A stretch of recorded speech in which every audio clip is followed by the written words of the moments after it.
Deborah. Hi. Thanks for joining me and coming to say hi today. Thank you for having me. Yeah, I love all the amazing things you do in the community, and you're such an inspiration, I think, for women, because, you know, I always hear that you give these great technical talks at conferences, and I know you do a lot of amazing work with the Forms team and the material team, or just the Forms team? Primarily just the Angular team in general, and then also the doc team. Doc team. Yeah. But you have taught me how to use Angular Forms before, so. That was fun. I know, that's probably why. We'll have to do a more high quality video of that at some point in time. So recently you've been talking a lot about this idea of modules and ES2015 modules versus Angular modules. So why don't you give us a little more about that? Sure.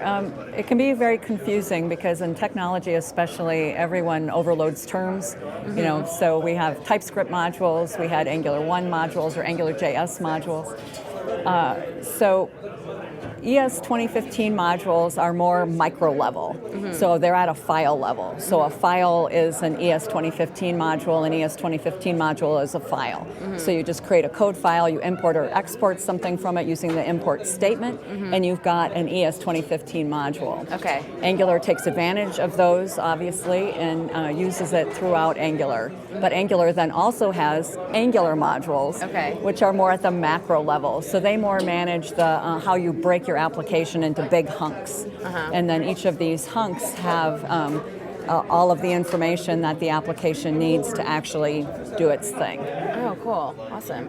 Are people more familiar with using just like the ES2015 modules or how Angular uses it versus thinking about the idea of what you're talking about, Angular modules? It really depends on where they come from. If they've come from JavaScript, they might not be familiar with either, because the ES2015 modules are a newer version of JavaScript.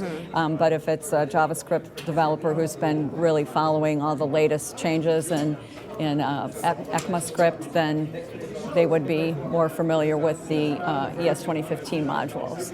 What's the best way to take advantage of Angular modules? Well, every Angular application has to have at least one Angular module. It's the app module, and it's the one that holds together your whole application. As you start to build out your application, you end up with your app module getting bigger and bigger and bigger. And just like when you write a method, as soon as it starts getting big, you want to break it up into smaller methods. So same thing with the modules. Once one module starts to get really big, you break it up into multiple modules. Those other modules are sometimes called feature modules. So you would take all the product features, for example, or all the customer features, or all the user features, or whatever your business objects are. You'd break them into separate modules, and all of the parts of that feature would be in one module. Do they just live in your main app folder? You just name it like, instead of app.module.ts, it's like feature1.module.ts? Usually you put them each in their own directory. So you would have a products folder under your app folder, and a customer folder under your app folder, and a user folder, and then you import all of those modules directly into your app module. Exactly. That's exactly right. Yeah. It's exciting. More modular code. Yeah, exactly. More module code with modules. Yeah, that's really great. Wow, I never thought about that. I remember when we were first playing around with RxJS and Angular, we were actually creating an app.rx.ts to put everything in. But recently, when Ben joined Google, we decided to put everything in the app module file. But it sounds like if you have like really big things of Rx code in there, then you can actually just break it out into a new folder and create a new module for that. Right. Yeah, and some people are actually using Angular to build enterprise-wide applications, and so you really need the flexibility to be able to break it into smaller pieces in order to manage it, in order to have multiple team members check things in and out, just in order to keep track of where everything is. Does creating more modules increase your bundle size at all? The thing with creating more modules is if you add more modules, you can lazy load them, and so then they become separate bundles, and so then you can actually improve the performance because you're pulling more stuff out into these separate bundles. Oh, that's really good. Yeah, so Angular modules are the base piece that you use for lazy loading. So if you want to use lazy loading, you have to have stuff in feature modules, and that's what gets pulled in. So they can actually dramatically increase the at least perceived first hit performance of your application. And I talk with my hands. That's okay. Me too.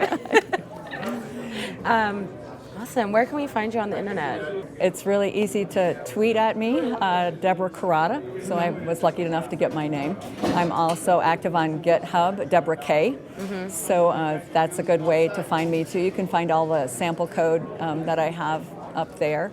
I'm also on Pluralsight. Nice. I'm a Pluralsight author, so I've done an Angular Getting Started course, I've done a Forms course, and I've done a course on routing, which includes lazy loading. Cool. Are you going to do a module course soon? I was just thinking about that while I was sitting in the other room.